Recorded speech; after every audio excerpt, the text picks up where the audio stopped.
Hey, hey, hey, welcome back to the Lovelda Show, Women of Power. Today is no different from any other show. This is the show where women share their power tools, the tools, techniques, and strategies which have led in life and business. And my guest today is no different. She is doing incredible work in the world. She's a life coach, best-selling author, and specializes in codependency and narcissism, which I think is something that we could all do with ensuring that we learn more about. Please welcome today's guest, Lisa Romano. Hello! Thank you, Lovelda, for inviting me to your show. It is wonderful to have you here. Now, I've got to start right at the top here. Like, how does one get into specializing in codependency and narcissism? Sorry, don't mean to cut you off. I guess the best answer to that is to recover from it. Recovery. Okay, so tell me about that. What is your story? Was it the codependency? Was it the narcissism? Was it a combination of both? Well, I grew up in a dysfunctional home, although it looked perfect. We were raised to tone ourselves down, to not feel our feelings as it's children in the home. My parents were unrecovered adult children of alcoholics in denial. They had really no understanding of how their childhoods had affected them as people and how that had really affected the way they were parenting. And so as a result of growing up feeling like I didn't have a self, feeling like who I was literally bad.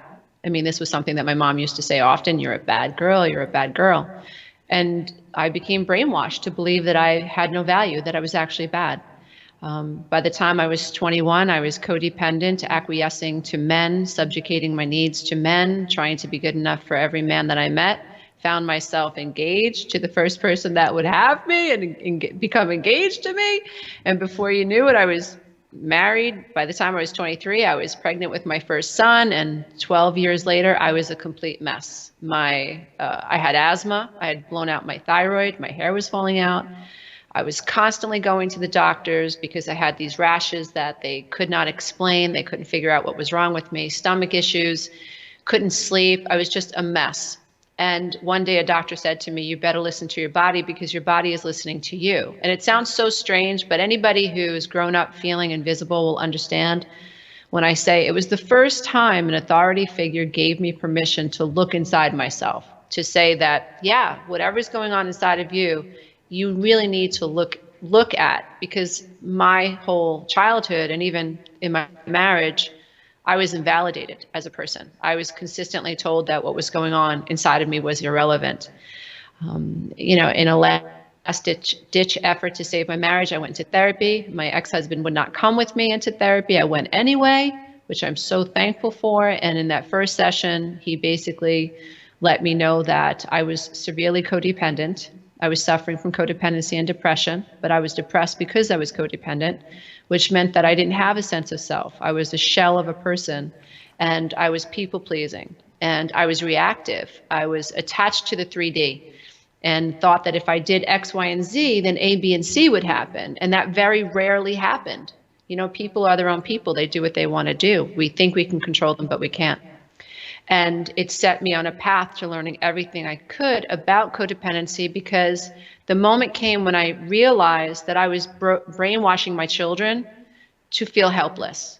I was brainwashing them to be afraid to set a boundary, to change their life, and to move laterally. I was brainwashing them to be afraid to change their mind and to accept that they had a mistake. And I wanted to do something about that. And so that's really how my journey began, was really discovering I was codependent and doing everything I can to heal from it.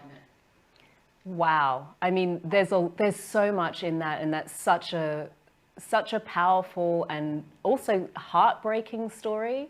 You use the word brainwash, and I think often when we think of somebody brainwashing somebody, we kind of feel like it's an intentional act, right? Mm-hmm. It has that intentionality almost baked into it as a concept. Do you think that your parents were conscious of it? Were you conscious of brainwashing your children, as you said in your own words at the beginning? Or do you think it's an unintentional thing that people are unconsciously absorbing words that aren't helpful? I think that, no, absolutely. My parents were completely unconscious. That was the problem. They were far more conscious than they thought they were. They thought they were doing everything right. They never questioned themselves. They never questioned their level of consciousness or their level of self-awareness, right? So they had horrible childhoods, both born to alcoholics. And yet they never questioned how is this going to affect the way I raise my children? So my parents thought, well, we just won't drink, and that will solve all our problems. And yet my parents were highly immature, highly reactive, highly controlling, and never questioned whether or not it was good for their children. Even in my own motherhood, I was conditioning. Maybe that's a better word for people. It causes less resistance when you hear the word conditioning. But all children are in a theta brainwave state up until about the age of 7, and that's a hypnotic brainwave state. And that's for the purpose of being able to download information very, very quickly. You've got to learn a lot about your world in 7 years, in the first 7 years of life.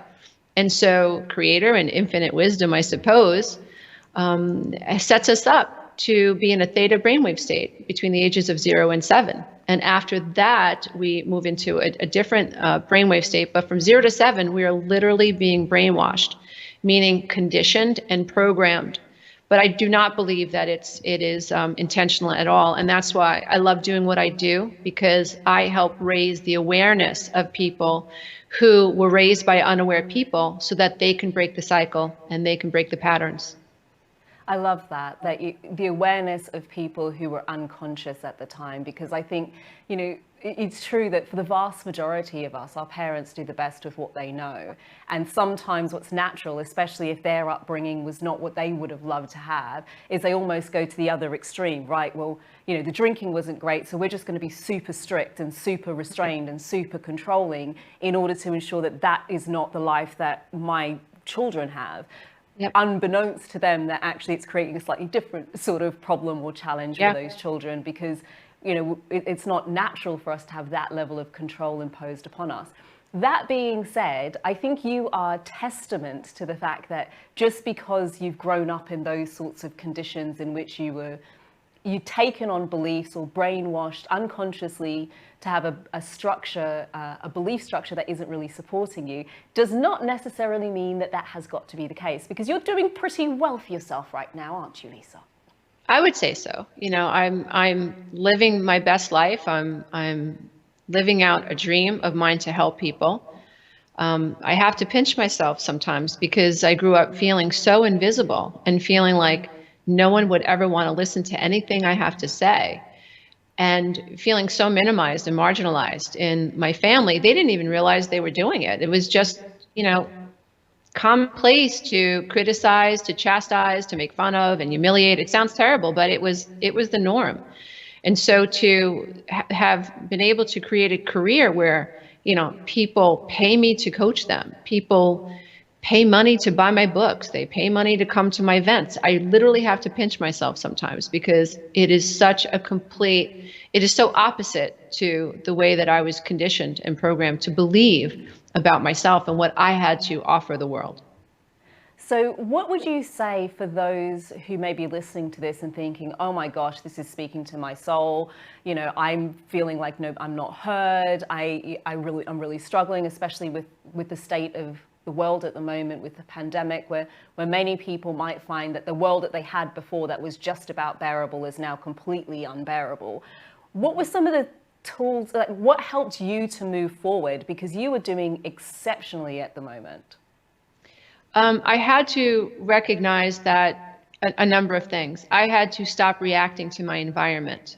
I had to start looking within. I had to start focusing on myself. I had to start focusing on my feelings. I had to start focusing on the desires that I wanted to have. I think many of us we sort of get addicted to what's happening in the matrix, and our brains think that, oh, there's this terrible thing happening and I should try to control it. But that doesn't work, because the more you try to control something that's outside of your control, the more you realize you feel out of control, even more out of control. That doesn't work. And it sounds hokey pokey, as I like to say, or very cliche, but the only thing that you can control is really yourself. And so learning to let go of the things that you think you can control, that you can't control, is very, very helpful. And the only way that you can do that, right? One of my sayings is you can't fix a hole in the wall you can't see. And so part of the work that I do is the discovery work that I do is help people recognize what are you trying to control that you logically and rationally cannot control. Let's start there. Do you want your mother to invite you over for Sunday dinner because she always invites the golden child, your sister, and never invites you? Well, you can't control that. You can't control who your mother invites to her home. You can't control what your mother says. You can't control what comes out of your husband's mouth. You can't. But what you can control is how you react. What you can control is how much power you get or give to these things that you can't control. That you can control. So learning to sort of like let go of what you can't control, I would say, is like step one. I love that, because we're so like aware of the things that we don't want. It's like, you know, and yep. you can become so fixated on it as well. You're watching it play out, and it can become this thing, it like sucks you in, and now it's the only thing that you can focus on. And you're wanting, it's almost like, when they can behave in this way, then I can feel good. And I think that's possibly the problem, right? That you're giving control of your happiness and how you show up in the world to the way that somebody reacts to you, which you can't control. That's codependency. You know, when I think I'll be happy when I have the relationship, or I'll be happy when my husband says this, or I'll be happy when my wife does this, or when my wife doesn't do this anymore. So we're codependent on this thing that's happening outside of us, rather than relying on our own selves to generate our own state of happiness within. It's not easy, especially when you are conditioned to think that the problem is outside of you. And if you are good enough, someone will treat you the way you want to be treated. So codependency is about trying to get our needs met in a dysfunctional way. That's really what codependency is. So if I feel unbalanced or I feel stressed, and I'm codependent, I think the answer must be outside of me. It must be in getting someone to say what I need them to say, to stroke my feelings, to make me feel better. And then what happens is, now I'm really reliant on this other person for the rest of my life to behave a certain way in order for me to feel good. And there goes my power. There it goes. So it's, once you identify as struggling with codependency, then it's so much easier for you to like reverse engineer, figure out why, and then develop life skills to help you detach from these dysfunctional beliefs and patterns. Love it. So that's codependency, but you also support people who are around narcissists. So how would you define that? Because I think it's really important that we look at both of these. Sure. So usually, you know, in the work that I do, it's not uncommon to find someone who's struggling with codependency who is other focused, right? So I'm focused on something or someone outside of me for a sense of approval or validation or permission to be who I am, right? Very common with codependency. So I'm other focused. When you're dealing with a narcissist is self-focused. So a narcissist feels entitled to exploit other people emotionally. So there's a sense of grandiosity, there's a sense of superiority, there's a sense of entitlement, and they exploit other people. So you can have someone who loves themselves and wants to get a certain place in their career, but won't exploit other people to do it. So they're self-confident and they're capable and they continue on their career path and they do great for themselves. That's not a narcissist. A narcissist is someone who wants something and who will exploit other people, lie, take advantage of them, and feels entitled to do so to get what they want for the purpose of appearing better than or more superior than others. So that's the difference between someone who's confident versus a narcissist. And because a narcissist is self-focused, their relationship style fits like a hand in a glove with a codependent who is seeking an other for validation. So a narcissist feels entitled to exploit someone who has poor boundaries and who they can exploit and make them a source of narcissistic supply. What I mean by that is a codependent generally is going to acquiesce to the needs of the other in order to feel like they are worthy. And so I hope that that explains that dynamic a little bit. It does. And I think it's important to explain it because sometimes, like you said, there's a real closeness between narcissism and somebody who's just self-confident. And it's helpful to also understand if you're codependent, you're more likely to slip into, or to be a narcissist's best friend, shall we say, because you're more likely to be the person who will bend to their needs because that's how you're getting your needs met. Yeah, because you think that you need to chase approval. So when you're codependent, you're brainwashed or conditioned, that's much softer word. You're conditioned to think that you have to live a life of servitude, for another person in order to feel worthy. So you don't feel like you're worthy enough just because you breathe, right? So when you're struggling with codependency, there really is this subconscious program that has a codependent person believing my needs are not important, someone else's needs are more important. And when they come into relationships, they immediately go into caretaking. They immediately go into anticipating the needs of this other. Now, someone who is healthy, who's involved with the codependent, might want to push that person back. It doesn't feel natural, right? They're trying to take care of an adult person, and it won't feel natural to someone who is healthier and has stronger boundaries. But when you're dealing with a narcissist, oh yeah, baby, keep coming after me, keep trying to anticipate my needs, right? Keep trying to caretake, keep trying to be good enough for me. They'll absolutely eat it up.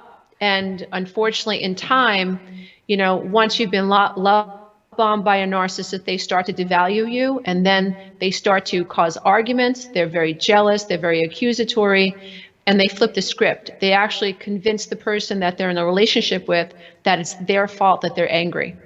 And so this becomes a serious issue. And then they threaten to abandon them, which is a codependent person's core wound. It's the fear of abandonment. And so now someone who has high narcissistic traits has exploited someone with a lack of boundaries, has love bombed them, has made them think that they are everything. And then over time, 6, 7, 8 months, sometimes it takes longer, the mask starts to slip, the target becomes devalued, the target is accused of things he or she is not guilty of, and then threatened with abandonment. And then the person who's struggling with codependency goes right into apologizing, goes right into taking responsibility for upsetting the more narcissistic partner, and just freezes inside the relationship because they don't know how to confront their fear of abandonment. The hamster's wheel for a codependent is that, number one, you're going to seek approval. And the second thing that will also keep you stuck is that you're going to fear negative consequences or circumstances. And so when you're a codependent, you're seeking the validation of a more narcissistic partner or friend, but at the same time, you're also fearing negative outcomes. So to be healthy, you have to find the middle ground. In other words, to be healthy, you have to, A, stop seeking approval of other people because you're a grown-ass adult. I hope I can say that on your show. And number two, if you're too afraid of a negative outcome, then your brain is always going to try to scurry to please people and to keep you in these very dysfunctional relationships simply because you are so uncomfortable with being alone or feeling abandoned. So it's really important to work this through. My mother was someone who literally passed away. She's more codependent than my dad. She passed away as a codependent woman without a voice, thinking that the answer was just not to upset my dad. Like literally woke up every day, how do I please him and how do I keep him from getting upset? Now, if you're living that way, you're not empowered whatsoever. You are literally giving your entire world over to this other person who is more narcissistic for the sake of keeping this dysfunctional dance going. And I just, that type of a dynamic, and knowing that there are people out there that don't even know they're doing that, that's what gets me excited about getting up in the morning. A dysfunctional dance. I've never heard it referred to like that, but I can see the hamster wheel. It's like there's no winning. You're just going round in circles and no good is coming of this. And fundamentally, the more I love, the more you want to help, the more you want to save, the more you want to dive in and be the person to make everything better in everybody's world. I think you forget it's not possible for everything to always be 100% in anybody's world ever. It just doesn't exist like that, and it's not your responsibility. So I love that you say that there's this idea of getting to the place where you can stop looking outside of yourself or seeking the validation from somebody else in order to feel fulfilled. Is there a top tip that you could give that might at least start somebody on that journey? So if somebody's watching today or listening in today and they're thinking, oh my gosh, Lisa is speaking to my soul. Holy heck, I did not realize that was me. Every word she's saying is just dropping in there and got me thinking, I'm in a situation and I need to get myself out of it. And I need to get myself out of it quickly. Presumably it's not, there's a risk that somebody goes the other extreme. That's it, I've got boundaries now. I've got boundaries now, and I'm not taking any nonsense from anybody. I'm guessing that's not necessarily the right way to go. Is it? What's the first step or the stepping stone that will help to shift somebody who may now notice that this is a pattern that's playing out for themselves to a space where they can be more empowered and less disempowered? There are so many tools that you can use to break this down to help you. And I think number one, this isn't going to happen overnight. Healing from something called codependency, it's a way of living. You're probably not just codependent in your relationship with your spouse or your partner. You may be codependent with your children, with your in-laws, with your mother, your father, whoever, your sister, your siblings. It's a way of being. So it's important to recognize that it's going to take time and that consciousness is the way. Einstein says that you can never solve a problem with the same level of intelligence that created the problem. And so it is with codependency.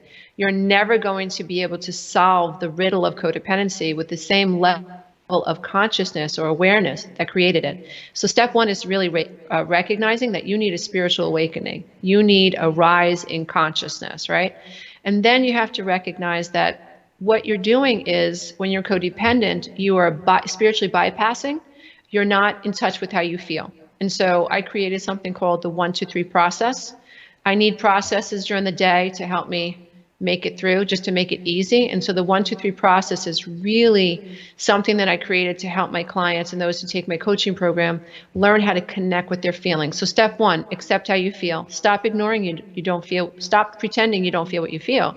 Stop ignoring red flags and turning them into green flags. A red flag is a red flag. And so get in the habit of saying, that is a red flag. I'm not going to ignore that that's a red flag. And I'm just going to go into the bathroom for 5 minutes and just see what it feels to acknowledge that I'm not happy right now.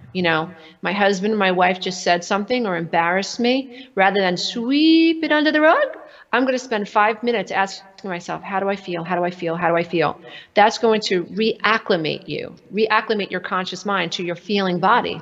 You're dissociated from your feeling body.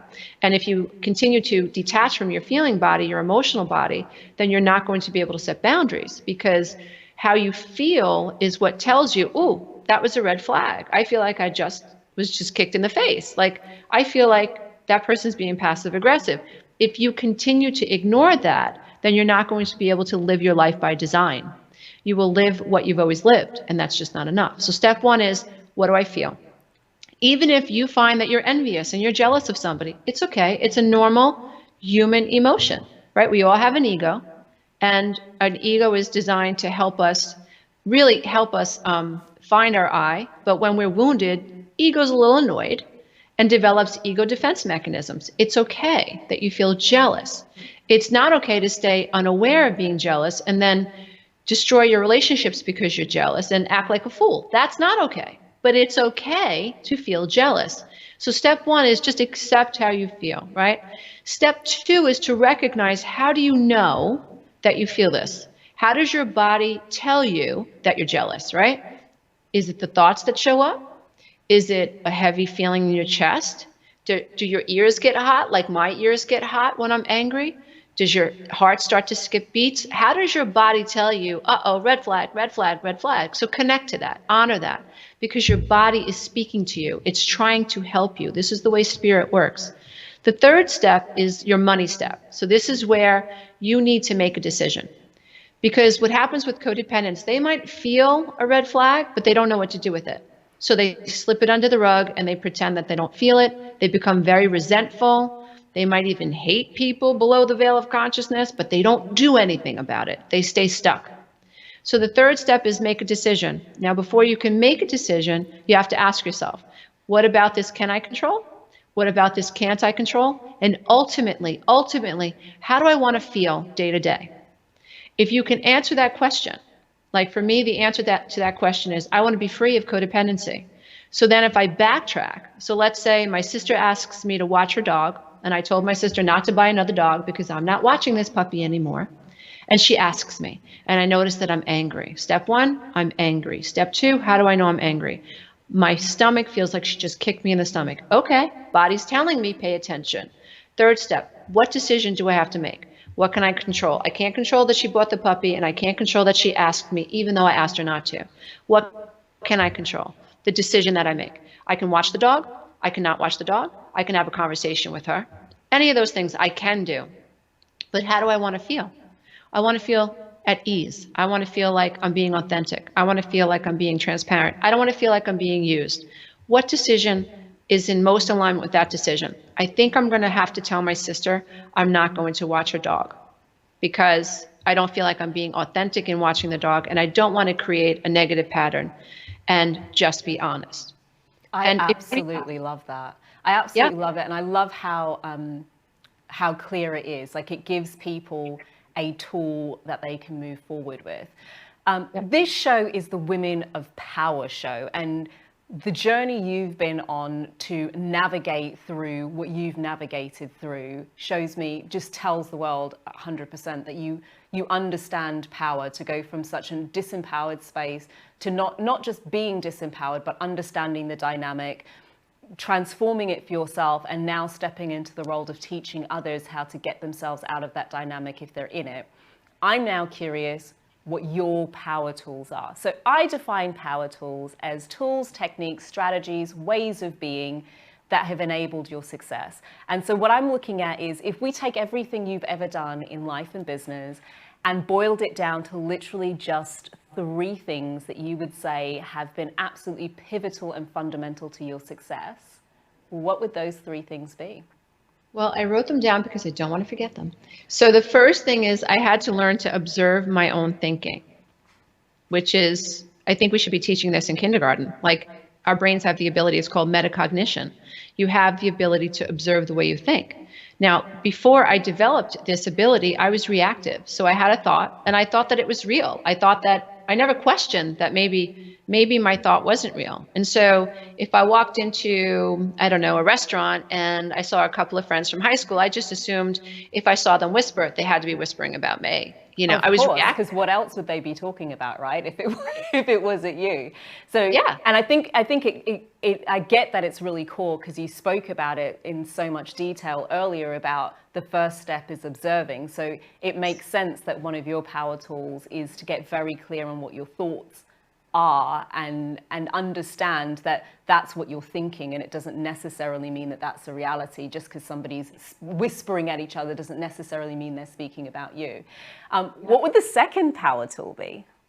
That I am the ultimate causation of my reality. And what I mean by that is that, you know, through the recovery work that I've done, I ended up at a place where I had to really question the nature of reality.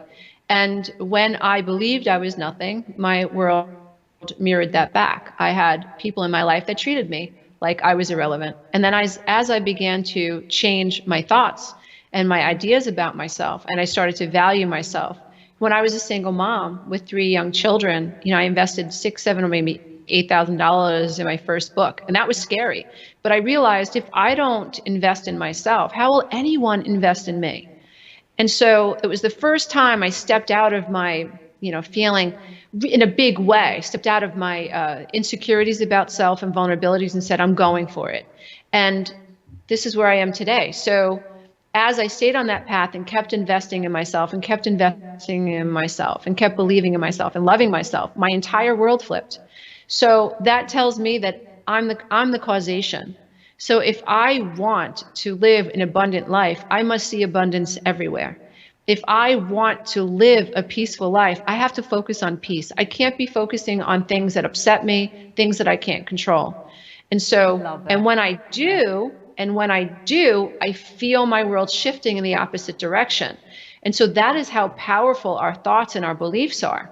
And so you can't talk out of your mouth. You can't talk out of both sides of your mouth. The Bible says you can't serve 2 masters. So if you want to be someone who is living an empowered life, You must understand the power of your thoughts, right? You're streaming to the universe. Whether you like it or not, we all are. We're all streaming. And our subconscious beliefs are what's streaming. What we feel is what's streaming. There's a big difference between thinking, yeah, I'm happy, and feeling happy. There's a big difference between thinking, like, I have a nice house, I have a nice career, and being worried that you're going to lose everything tomorrow. Very different. This has to become a congruent relationship between heart and mind. You have to become in alignment with what you feel, and what you feel must be in alignment with what you want. So seeing yourself as causation would be number two, and understanding that you do cause your reality. And your third and final power tool would be, Lisa? You have to honor your boundaries, even if that means people are going to get ticked off. You know, when you start saying no, people get upset, especially if you're someone who's like, oh, I'll take care of that. Oh, yeah, I'll do that for you. Oh, I don't mind. Oh, we had dinner plans for 3 weeks and you just changed them because you want to go out with Susie Q? Sure, it's okay. I'll see you next week. And then they cancel plans on you again and you go, okay, no problem. That's just not going to work. You know, it's just not going to work, because what you're saying to your friend and what you're saying to the universe is, I don't matter. And yet each and one of us has come to learn how to live out loud. That's the whole purpose. And we all struggle, but the whole purpose is to evolve and to learn how to empower ourselves and to flip the script. And so you have to be willing to set boundaries, even if that's going to upset people. But again, if you go back to what I said before, the hamster's wheel of codependency is that you're going to seek approval of others, and you're going to fear a negative outcome, which is, if I say no, so-and-so is going to get upset. So we have to learn to be comfortable with being uncomfortable while we're setting boundaries. And if you can do that, if you can do those three things, you are on the right path. I absolutely love it.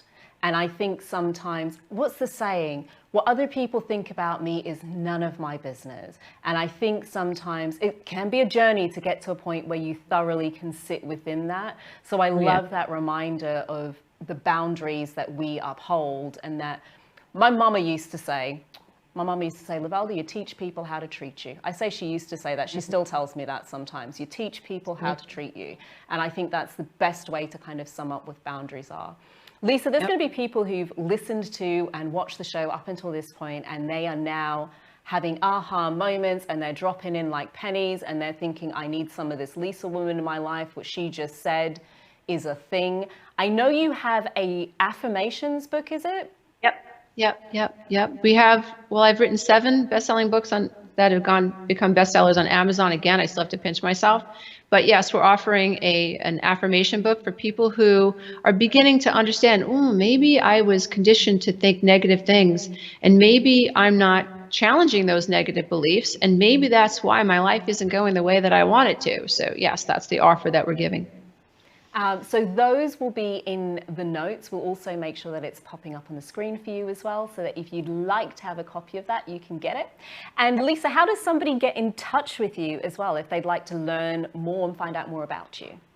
I really do suggest that people go to my YouTube channel, and you can just Google Lisa A. Romano YouTube channel. I have close to 600 videos on this topic of self-empowerment, self-love, self-care. And you can also reach me at lisaaromano.com. www.lisaaromano.com. That's my website. Boom. That's all we have time for, folks. Lisa, thank you so much for joining us today. The wisdom that you shared, I know, is going to be transformational. So thank you so much for joining. Thank you for inviting me. You've been listening to and watching The Lovelda Show, Women of Power Show.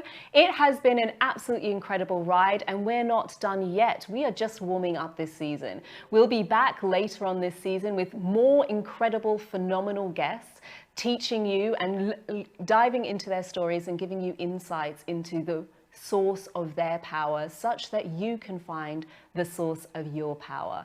Until next time, have a fabulous morning, afternoon, evening, wherever it is, wherever you are in the world. Take care, my gorgeous. Ciao.